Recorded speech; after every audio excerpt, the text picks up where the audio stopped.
Rose carnival. നമ്മുടെ Mrs Kang ആ ഒരു കമ്മ്യൂണിറ്റി റൂമിൽ എത്തുമ്പം ചോര വാർന്ന് ഹായും സ്യൂസിനും കിടക്കുന്നതാണ്. ഇവള് വേഗം തന്നെ ആംബുലൻസിനെ വിളിക്കുകയാണ്. ഇവിടെ കെങ് പോലീസ് സ്റ്റേഷനിലാണ്.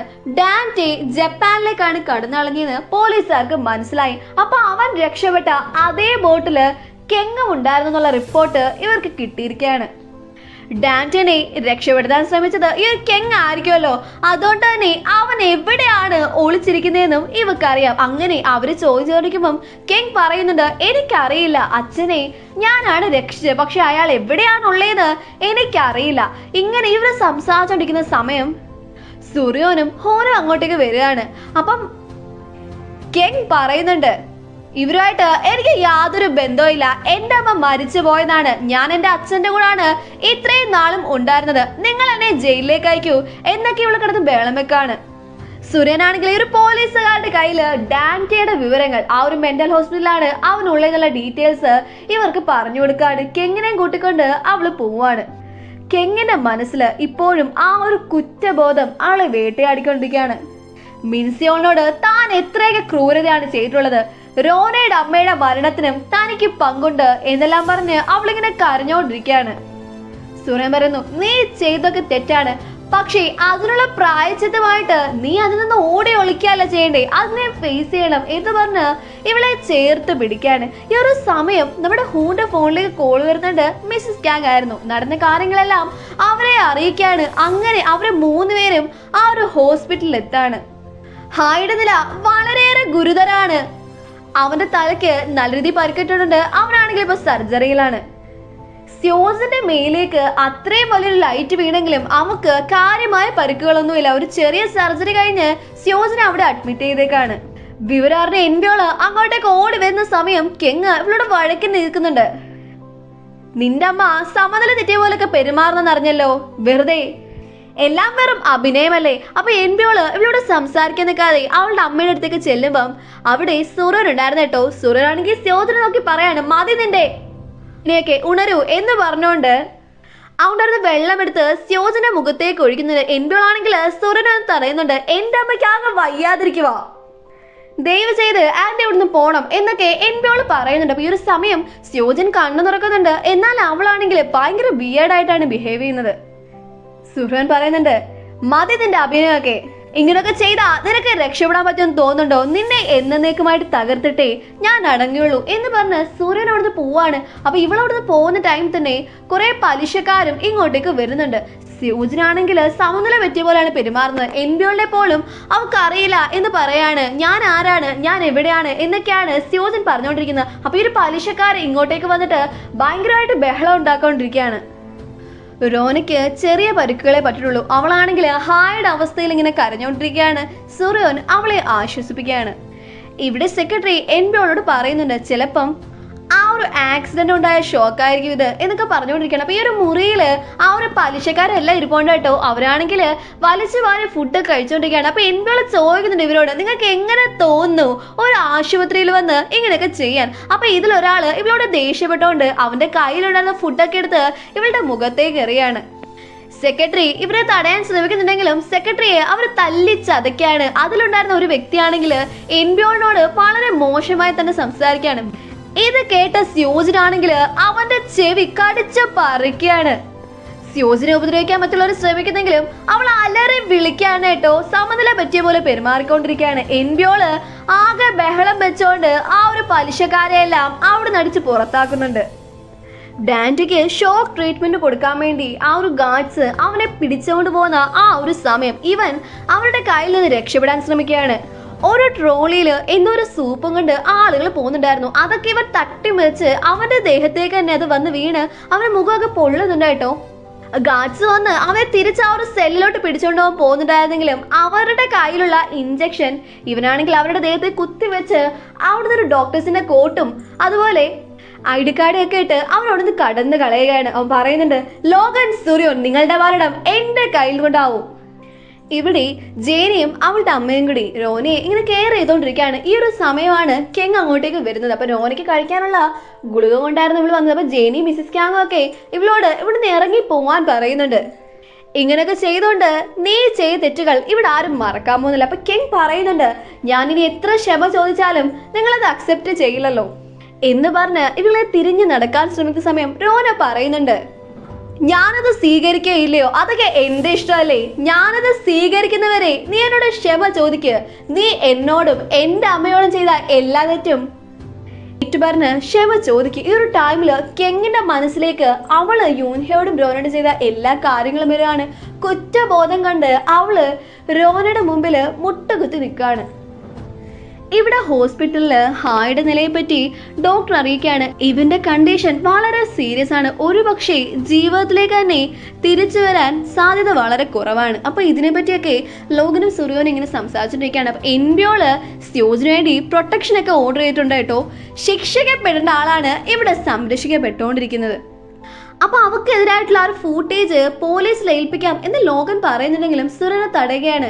ഇനിയും ഞാൻ കോടതിയോ നീതിയോ ഒന്നും വിശ്വസിക്കുകയില്ല, അവർക്കുള്ള ശിക്ഷ എന്റെ കൈകൾ കൊണ്ട് തന്നെ ഞാൻ നടപ്പിലാക്കും. അപ്പൊ ഈ ഒരു സമയം ലോഗന്റെ സെക്രട്ടറി ഡാൻറ്റെ രക്ഷപ്പെട്ട കാര്യം ഇവരെ അറിയിക്കുന്നുണ്ട്. ഉറപ്പായും തന്റെ പ്രതികാരം തീർക്കാനായിട്ട് ഡാൻറ്റെ കൊറിയയിലെത്തും. ഇവർക്കറിയാം ഇവൻ ഹൂനെ കോണ്ടാക്ട് ചെയ്യുന്ന. സുറിയൻ പ്രെഡിക്റ്റ് ചെയ്ത പോലെ തന്നെ ഡാൻറ്റെ ഹൂനെ കോണ്ടാക്ട് ചെയ്യാതെ തന്നെ രക്ഷിക്കാൻ പറയാണ്. അങ്ങനെ ഹൂൻ അവനോട് ഇന്ന് രാത്രിയില് ഒരു ബോട്ട് കൊറിയയിലേക്ക് വരുന്നുണ്ട്, ആ ഒരു ബോട്ടില് അച്ഛൻ കയറിയാൽ മതി, അച്ഛനെ കാത്ത് ആ ഒരു ബുസാൻ തുറമുഖത്ത് ഞാൻ വെയിറ്റ് ചെയ്ത് നിൽക്കാം. ഫോൺ കട്ട് ചെയ്ത സമയം ഇവന്റെ ഓപ്പോസിറ്റ് ആയിട്ട് സുറിയനും ലോഗനും ഇരിപ്പുണ്ടായിരുന്നു കേട്ടോ. ഡാൻറ്റെ കൊടുക്കാൻ വേണ്ടിയുള്ള ആ ഒരു പ്ലാൻ ആയിരുന്നത്. അങ്ങനെ ആ ഒരു തുറമുഖത്ത് ഡാൻറ്റയ്ക്കായിട്ട് ഇവര് കാത്തിരിക്കുകയാണ്. ആ ഒരു ബോട്ട് അങ്ങോട്ടേക്ക് വരുന്നുണ്ട്. അതിലെ ജോലിക്കാർ ഒരു വലിയ ബോക്സ് എടുത്ത് ഹൂന്റെ മുമ്പിലേക്ക് വെക്കുന്നുണ്ട്. അപ്പൊ ഇതെല്ലാം നിരീക്ഷിച്ച് ലോഗനും സുറിയോനും അവിടെ ഇരിപ്പുണ്ടായിരുന്നു. ഹൂനാണെങ്കിൽ ആ ഒരു ബോക്സ് തുറക്കുമ്പം അതിൽ വെറും മീനുകൾ മാത്രമായിരുന്നു. ഡാൻറ്റെ രക്ഷപ്പെട്ട് കഴിഞ്ഞു. ഇത് കണ്ട് ലോഗനും സുറിയോനൊക്കെ അങ്ങോട്ട് ഓടി വരുന്നുണ്ട്. അവരുടെ ആളുകള് ഡാൻറ്റയ്ക്ക് വേണ്ടി അവിടെ തിരഞ്ഞുകൊണ്ടിരിക്കുകയാണ്.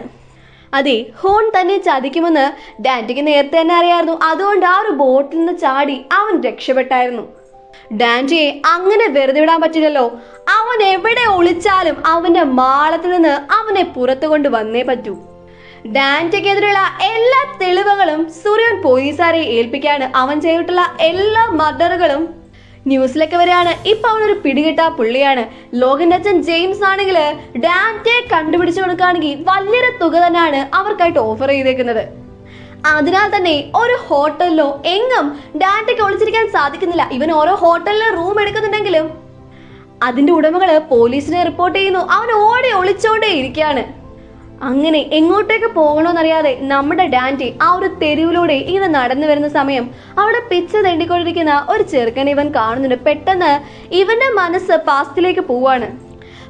പണ്ട് ഇതുപോലും തന്റെ ഒരു നേരത്തെ ആഹാരത്തിനായിട്ട് ഇവനും ചെറിയ ചെറിയ കച്ചവടങ്ങൾ നടത്തി പിച്ച തണ്ടിയായിരുന്നു ജീവിച്ചിരുന്നത്. എന്നാൽ ആ ഒരു സമയവും ഇവനെ മറ്റുള്ളവർ വന്ന് ടോർച്ചർ ചെയ്യായിരുന്നു. ഇവന്റെ കയ്യിൽ നിന്ന് പണം തട്ടിയെടുക്കായിരുന്നു. ഇല്ല, വളരെ കഷ്ടപ്പെട്ടാണ് ഞാൻ ഈ ഒരു പദവിയിലെത്തത്. ഇനിയും എനിക്കെന്റെ ഭൂതകാലത്തിലേക്ക് പോകാൻ സാധിക്കില്ല. ഞാൻ മരിക്കുന്നുണ്ടെങ്കിൽ ഞാൻ പണിതുണ്ടാക്കിയ എന്റെ ഹെറാ പാലസിൽ വെച്ചായിരിക്കും എന്ന് പറഞ്ഞുകൊണ്ട് അവന്റെ കയ്യിലുണ്ടായിരുന്ന ഒരു കുപ്പി മുറികൊണ്ട് അവന്റെ മുഖത്ത് അവൻ മുറിവുണ്ടാക്കാണ്. ഇവിടെ നോന ഹായുടെ അടുത്താണ് കേട്ടോ. അവളാണെങ്കിൽ ഹായുടെ നെഞ്ചില് തലവെച്ചിങ്ങനെ കിടക്കുകയാണ്. ഇവിടെ ആ ഒരു പോലീസ് സ്റ്റേഷനിൽ രണ്ട് ഓപ്പോസിറ്റ് സെല്ലായിട്ടാണ് ലിയയും അവന്റെ വൈഫിനെ അടച്ചിട്ടേക്കുന്നത് കേട്ടോ. അവർ അവിടെ നിന്നും ഇങ്ങനെ വഴക്കുണ്ടാക്കൊണ്ടിരിക്കുകയാണ്. ഈ ഒരു സമയമാണ് മിസ്സിസ് ക്യാങ് അങ്ങോട്ടേക്ക് വരുന്നത്. ലിയാണെങ്കിൽ ഞങ്ങളെ രക്ഷിക്കാനല്ലേ നീ വന്നേന്ന് ചോദിക്കുമ്പം മിസ്സിസ് ക്യാങ് ഇവിടെ വന്നേക്കുന്നത് മിൻഹയ്ക്ക് ഇവർക്കായിട്ട് കൊടുത്തയച്ച ഒരു സന്ദേശം പറയാനാണ്. നിങ്ങൾ രണ്ടുപേരിലും ഞാൻ ഏറ്റവും കൂടുതൽ വെറുക്കുന്ന ആരെയാന്ന് ചോദിച്ചാൽ എനിക്കതിന് ഉത്തരം പറയാൻ സാധിക്കില്ല. കാരണം ഇപ്പൊ ഞാൻ എന്നെ തന്നെയാണ് ഏറ്റവും കൂടുതൽ വെറുക്കുന്നത്. നിങ്ങളുടെ മകനായിട്ട് ജനിച്ചതാണ് ഞാൻ ചെയ്ത ഏറ്റവും വലിയ പാപം. ഇനി എനിക്കാകെ അതിനുള്ള പരിഹാരം ചെയ്യാൻ പറ്റുന്നത് എന്റെ ജീവിതം ഈ രാജ്യത്തിന് സമർപ്പിച്ചുകൊണ്ടാണ്. അപ്പൊ ഇവൻ മിലിറ്ററിയില് ജോയിൻ ചെയ്തിട്ടുണ്ട് കേട്ടോ. അപ്പൊ ഇതറിഞ്ഞ് ലീയുടെ അവന്റെ വൈഫിനും ചങ്ക് തകർന്നു പോവാണ്. തങ്ങളുടെ ഒരേ ഒരു അനന്തരാവകാശിയാണല്ലോ. ഇവിടെ ഹോസ്പിറ്റലില് ഡോക്ടർ ആ ഒരു പോലീസുകാരനോട് സ്യോജിന്റെ കണ്ടീഷൻ പറയാണ്. ഇവക്ക് അൽഷിമേഴ്സ് പിടികൂടിയിരിക്കുകയാണ്. ഇവളുടെ കണ്ടീഷൻ നല്ല രീതിയിൽ വേഴ്സ് ആണ്. അതുകൊണ്ട് തന്നെ ഇപ്പൊ ഇവളെ ഇന്റർവ്യൂ ചെയ്യാനോ ചോദ്യം ചെയ്യാനോ ഒന്നും പറ്റില്ല എന്ന് ഡിറ്റക്റ്റീവ് അവിടുന്ന് പോവാണ്. റോണിക്ക് വേണ്ടി സൂര്യൻ ഓൾറെഡി എബ്രോഡിലേക്ക് പോകാനുള്ള ടിക്കറ്റ് ഒക്കെ ബുക്ക് ചെയ്തേക്കാണ്. 2 ആഴ്ചക്കുള്ളിൽ ഇവിടെ പോവാണ്. ഹൈഡി ഒരു കണ്ടീഷൻ വെച്ച് തനിക്ക് പോവാൻ സാധിക്കില്ല എന്ന് റോന പറയുന്നുണ്ടെങ്കിലും സൂര്യൻ പറയുന്നുണ്ട്, ഹൈഡ് കാര്യത്തിൽ നീ പേടിക്കണ്ട, നിന്റെ എഡ്യൂക്കേഷൻ ആണ് ഇമ്പോർട്ടൻറ്റ് എന്ന് പറഞ്ഞ് ഇവളെ ചേർത്ത് പിടിക്കുന്നുണ്ട്. സൂര്യൻ ആണെങ്കിൽ നമ്മുടെ ഹെരാ പാലസിലെ 90% യൂണിറ്റുകളും ഇവള് വാങ്ങിയിട്ടുണ്ട്. ഇവക്ക് വേണ്ടി മിസ്സിസ് ക്യാങ് ആണ് കേട്ടോ ഇതെല്ലാം വാങ്ങിക്കൊടുത്തത്.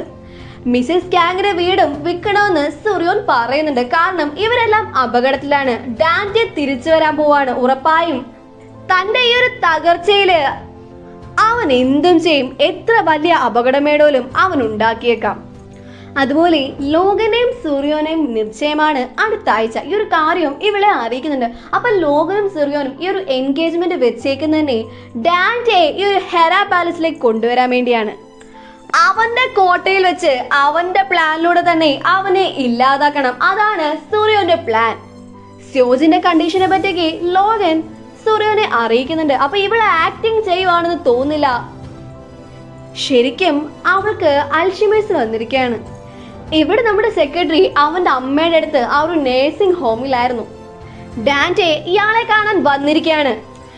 സെക്രട്ടറിയിൽ നിന്ന് ഡാൻറ്റെ മനസ്സിലാക്കുന്നു ലോകന്റെയും സൂര്യോന്റെയും എൻഗേജ്മെന്റ് ആണ് ഈ ഒരു ആഴ്ചയിൽ നിന്ന്.